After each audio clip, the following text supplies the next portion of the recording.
लखनऊ से बड़ी खबर सामने आ रही है। अखिलेश यादव ने बुलाई बैठक, दोपहर 1 बजे होगी सपा की बैठक। सपा कार्यालय में नेताओं कार्यकर्ताओं की बैठक, नेताओं कार्यकर्ताओं को संबोधित करेंगे अखिलेश यादव। तो लखनऊ से ये जानकारी, नेताओं और कार्यकर्ताओं को संबोधित करेंगे अखिलेश यादव। सपा कार्यालय में नेताओं कार्यकर्ताओं की बैठक करेंगे। बताया जा रहा है दोपहर 1 बजे से सपा की ये बैठक शुरू होगी। तो अखिलेश यादव ने बैठक बुलाई है, जहां तमाम जो पार्टी के नेता और कार्यकर्ता है शामिल होंगे और उन्हें अखिलेश यादव जो है संबोधित करेंगे। लखनऊ से ये जानकारी सामने आ रही है। तो अखिलेश यादव ने बैठक बुलाई है और दोपहर 1 बजे से जो है ये बैठक शुरू होगी। और बताया जा रहा है कि अखिलेश यादव इस दौरान सपा के सभी नेताओं और कार्यकर्ताओं को संबोधित करेंगे, बातचीत करेंगे। और इस खबर पर ज्यादा जानकारी के साथ लखनऊ से मोहम्मद आसिफ हमारे संवाददाता जुड़ गए हैं। आसिफ, अखिलेश यादव ने बैठक बुलाई है, 1 बजे से जो है बैठक शुरू होने जा रही है, क्या कुछ जानकारी इसको लेकर?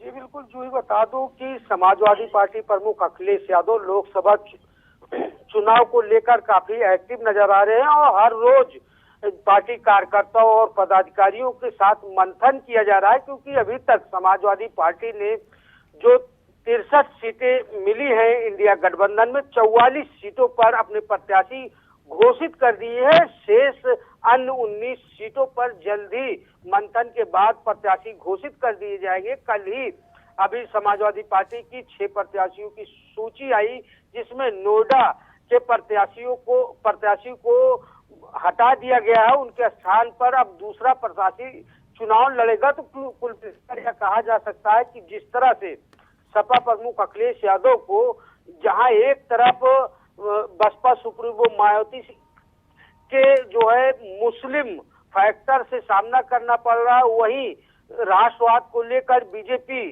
सामने कड़ी चुनौती दे सकती। तो ऐसे में जो उनके प्रत्याशी हैं वह किस तरह अपनी चुनावी नैया पार लगाएंगे और जो मास्टर प्लान है, जिस तरह से एमओआई समीकरण सपा प्रमुख का चल रहा है और अब सपा प्रमुख जो है प्रत्याशियों की सूची भी जारी करने में लगे हैं, तो किस तरह जो है मात दी जाए बसपा और भाजपा को, तो इसको लेकर लगातार सपा प्रमुख अखिलेश यादव का मंथन चल रहा है और वह चयन करने में जुटे हुए हैं कि कौन सा प्रत्याशी कहाँ फिट बैठेगा।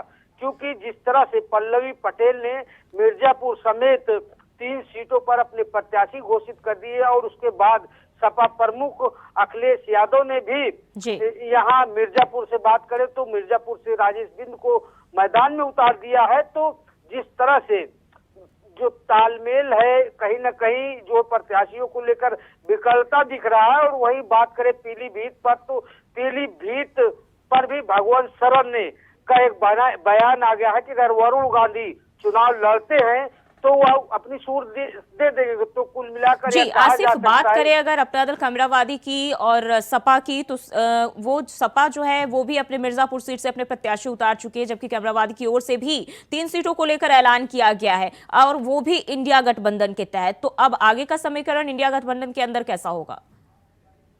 जी बिल्कुल, जिस तरह से बता दूं कि पल्लवी पटेल की नाराजगी राज्यसभा चुनाव को से ही देखी जा रही है और हालांकि उन्होंने बाद में एहसान जताते हुए सपा प्रमुख अखिलेश यादव से पर उन्होंने वोटिंग भी किया था सपा प्रत्याशी के लिए। लेकिन जिस तरह से अब पल्लवी पटेल का एक्शन साफ तौर पर देखा जा रहा है, उन्होंने बिना किसी राजकुमारी के जो है 3 सीटों पर अपने प्रत्याशी घोषित कर दिए। तो इससे कहीं न कहीं सपा प्रमुख की टेंशन भी बढ़ गई। हालांकि अभी कोई बयान इस पर सपा प्रमुख का नहीं आया है, लेकिन उन्होंने अपने एक प्रत्याशी मिर्जापुर में उतार दिया है और माना जा रहा है कि जिस तरह से रिश्तों में दरार आ रही है उसका भी खामियाजा कहीं न कहीं पल्लवी पटेल और सपा प्रमुख और इंडिया गठबंधन को भुगतना पड़ सकता है। क्योंकि लगातार बीजेपी निशाना साध रही है कि इंडिया गठबंधन सिर्फ अपने अपने फायदे के लिए बना है।